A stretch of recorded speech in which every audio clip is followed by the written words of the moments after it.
Hello friends, स्वागत है आपका विनर्स एकेडमी के ऑफिशियल यूट्यूब चैनल पर।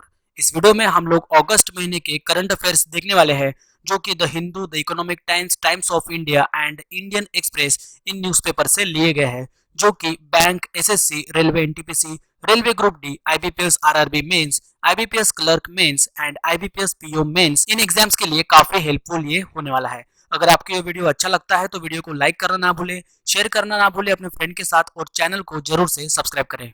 और इसके अलावा अगर आपको मई, जून, जुलाई के करंट अफेयर्स अगर चाहिए होंगे तो कमेंट बॉक्स में कमेंट करें। तो देखते हैं आज का सवाल।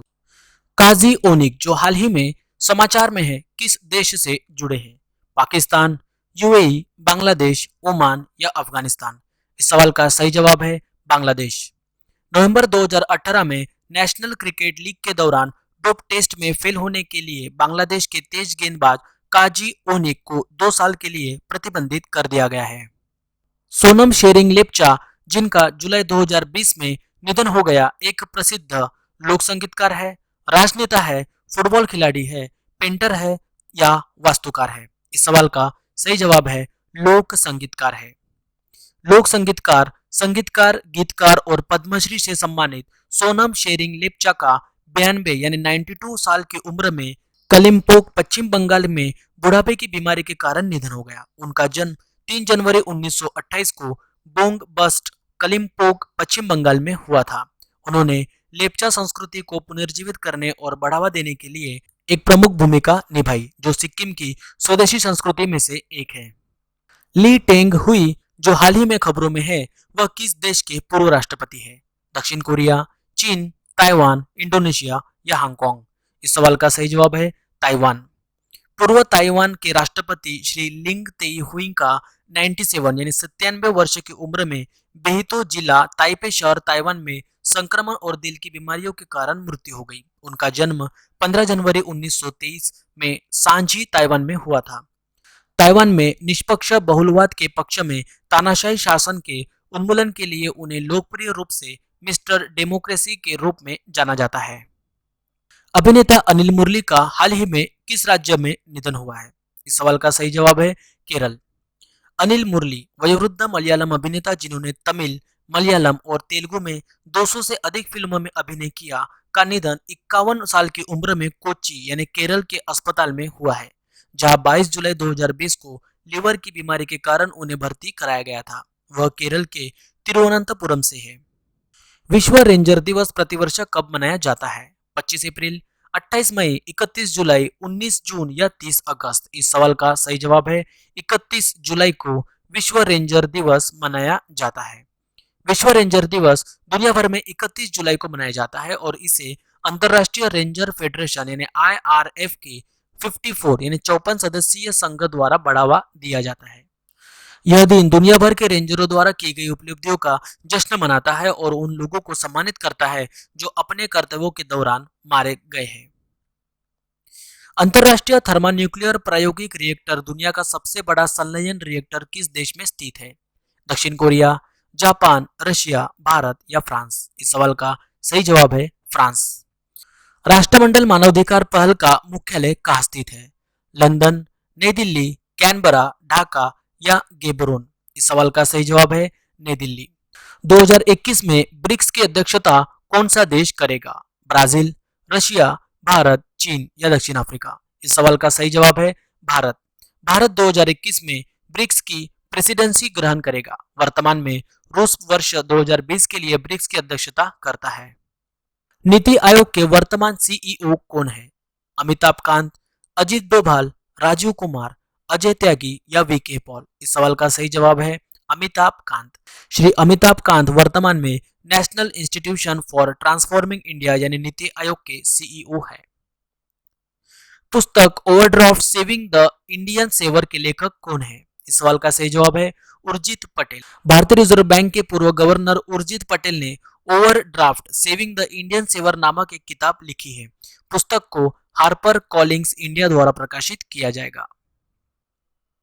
केंद्रीय मंत्री नितिन गडकरी ने हाल ही में बिहार में महात्मा गांधी ब्रिज के अपस्ट्रीम कैरिजवे का उद्घाटन किया है। महात्मा गांधी पुल किस नदी पर बनाया गया था?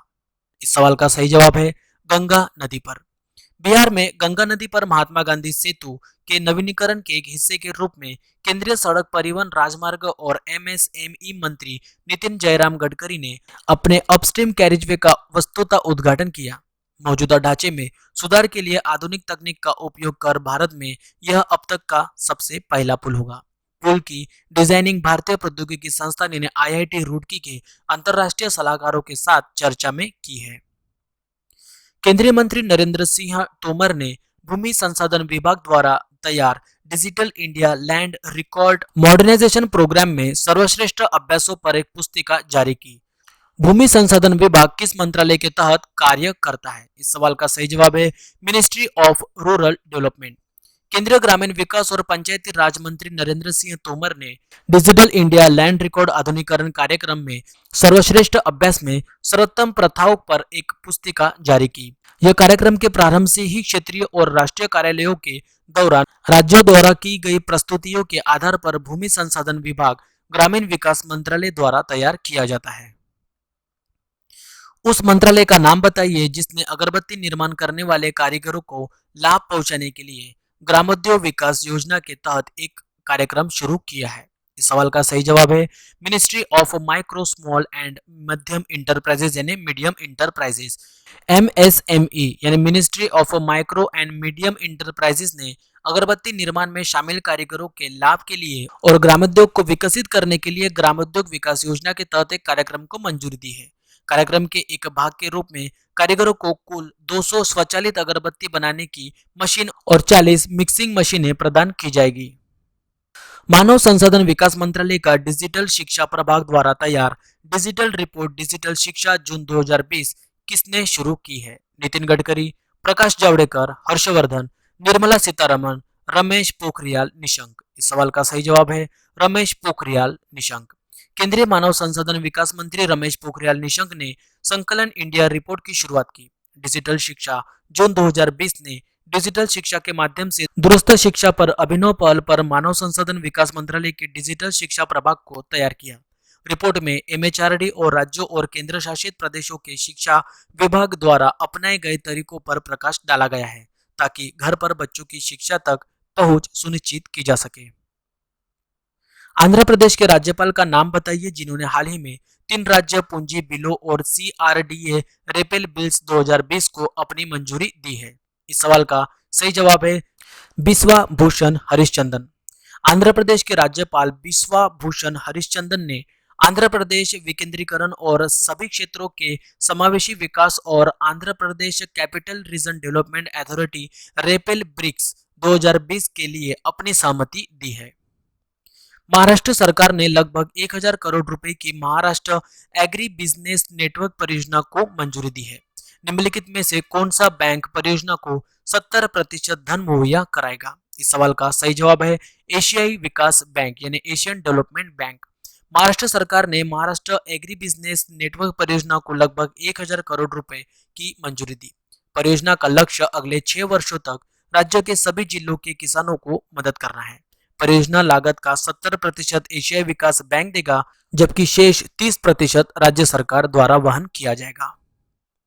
भारत ने 8 मिलियन पाउंड की 5 नई औषधीय अनुसंधान परियोजनाओं के लिए किस देश के साथ समझौता किया है? यूनाइटेड किंगडम, रूस, चीन, ब्राजील या संयुक्त राज्य अमेरिका। इस सवाल का सही जवाब है यूनाइटेड किंगडम यानी यूके। विमल्डन के लॉर्ड तारिक अहमद दक्षिण एशिया और राष्ट्रमंडल राज्य मंत्री ने एंटी माइक्रोबियल प्रतिरोध से निपटने के लिए 8 मिलियन पाउंड के 5 नए औषधीय अनुसंधान परियोजनाओं के लिए यूनाइटेड किंगडम और भारत के बीच वित्त पोषण और टाई अप की घोषणा की। किस राज्य सरकार ने हाल ही में एक मुखौटा अनेक जिंदगी जन जागरूकता अभियान चलाया? इस सवाल का सही जवाब है मध्य प्रदेश। मध्य प्रदेश के शहरी विकास और आवास मंत्री श्री भूपेंद्र सिंह ने 1 से 15 अगस्त तक एक जन जागरूक अभियान एक मास्क अनेक जिंदगी कार्यक्रम शुरू किया। एक मास्क अनेक जिंदगी का अर्थ है एक मुखौटा कई जीवन। पवन हंस लिमिटेड ने हाल ही में उड़ान योजना के तहत किस राज्य में हेलीकॉप्टर सेवा शुरू की है? इस सवाल का सही जवाब है उत्तराखंड। पवन हंस लिमिटेड ने केंद्र सरकार की क्षेत्रीय संपर्क योजना उड़ान के तहत उत्तराखंड में देहरादून नई टिहरी श्रीनगर गोजर मार्ग पर हेलीकॉप्टर सेवा शुरू की है। केंद्रीय मंत्री जितेंद्र सिंह के अनुसार प्रधानमंत्री ग्राम सड़क योजना 2 में प्रदर्शन के मामले में किस राज्य या केंद्र शासित प्रदेश को शीर्ष स्थान मिला है? इस सवाल का सही जवाब है हिमाचल प्रदेश। जितेंद्र सिंह केंद्रीय राज्य मंत्री यानी स्वतंत्र प्रभाव इन्हें दिया गया है। जितेंद्र सिंह केंद्रीय राज्य मंत्री ने बताया कि जम्मू कश्मीर ने हिमाचल प्रदेश के बाद प्रधानमंत्री ग्राम सड़क योजना 2 के तहत प्रदर्शन के लिए मामले में दूसरा स्थान प्राप्त किया है। उस मंत्रालय का पता लगाए जिसे 66वें संस्करण में आईटी सक्षम छात्रवृत्ति योजनाओं के माध्यम से आदिवासियों के सशक्तिकरण के लिए डिजिटल इंडिया श्रेणी में स्कॉच गोल्ड अवार्ड प्राप्त हुआ है। इस सवाल का सही जवाब है ministry of tribal affairs. Ministry of tribal affairs को छात्रवृत्ति प्रभाग की अपनी परियोजना के लिए स्कॉच गोल्ड अवार्ड प्रदान किया गया था। आईटी सक्षम छात्रवृत्ति योजनाओं के माध्यम से आदिवासियों का सशक्तिकरण किया जाएगा। किस राज्य सरकार ने अपनी ब्लॉकचेन आधारित संपत्ति पंजीकरण परियोजनाओं के लिए स्कॉच गोल्ड अवार्ड प्राप्त किया है? इस सवाल का सही जवाब है तेलंगाना। तेलंगाना सरकार ने अपनी ब्लॉकचेन आधारित संपत्ति पंजीकरण परियोजनाओं के लिए स्कॉच गोल्ड अवार्ड जीता। इस समाधान को CDAC हैदराबाद के साथ साझेदारी में छेड़छाड़ सबूत भूमि रिकॉर्ड सुनिश्चित करने के लिए तैयार किया गया था। रेत बिक्री प्रबंधन और निगरानी प्रणाली तेलंगाना के खनिज विकास निगम लिमिटेड के मजबूत और पारदर्शी ICT समाधान ने डिजिटल इंडिया श्रेणी के तहत स्कॉच गोल्ड अवार्ड प्राप्त किया। किस राज्य सरकार को डिजिटल इंडिया श्रेणी में स्कॉच प्लेटिनम पुरस्कार मिला है? इस सवाल का सही जवाब है पश्चिम बंगाल। पश्चिम बंगाल सरकार के मुख्यमंत्री कार्यालय की सार्वजनिक शिकायत प्रणाली को स्कॉच प्लेटिनम पुरस्कार मिला। मुख्यमंत्री कार्यालय की शिकायत निवारण सेल के प्रदर्शन के लिए स्कॉच फाउंडेशन की ओर से शीर्ष पुरस्कार दिया गया। उस देश का नाम बताइए जो 30 सेकंड से कम समय में कोविड-19 के लिए तेजी से परीक्षण विकसित करने के लिए भारत के साथ सहयोग करता है। इस सवाल का सही जवाब है इजराइल। भारत और इजराइल के विशेषज्ञों ने भारतीय विकास और उत्पादन क्षमताओं के साथ इजराइल की तकनीकी विशेषज्ञता को विलय करके कोविड-19 के लिए 30 सेकंड के भीतर तेजी से परीक्षण विकसित करने में सहयोग किया है। उन्होंने डॉक्टर राम मनोहर लोहिया अस्पताल में एक विशेष परीक्षण स्थल पर परीक्षण करना शुरू कर दिया है। हरियाणा के वन विभाग ने हाल ही में अरावली में हरित आवरण को बढ़ाने के लिए हवाई बीजारोपण के लिए ड्रोन का उपयोग किया। किस IIT ने सीडिंग ड्रोन डिजाइन किया? इस सवाल का सही जवाब है IIT कानपुर। हरियाणा के फरीदाबाद जिले के दुर्गम अरावली क्षेत्र में हरित आवरण को बेहतर बनाने के लिए हरियाणा के वन विभाग ने मिट्टी और खाद के मिश्रण से ढके हुए 50,000 बीजों के फूस का स्नान करने के लिए ड्रोन तकनीक का उपयोग किया है। यह सीडिंग ड्रोन एक भारतीय प्रौद्योगिकी संस्थान कानपुर समर्थित स्टार्टअप द्वारा डिजाइन किया गया है। फुटबॉलर बेनेडिक्ट होवेट्स ने हाल ही में किस देश से रिटायरमेंट की घोषणा की है?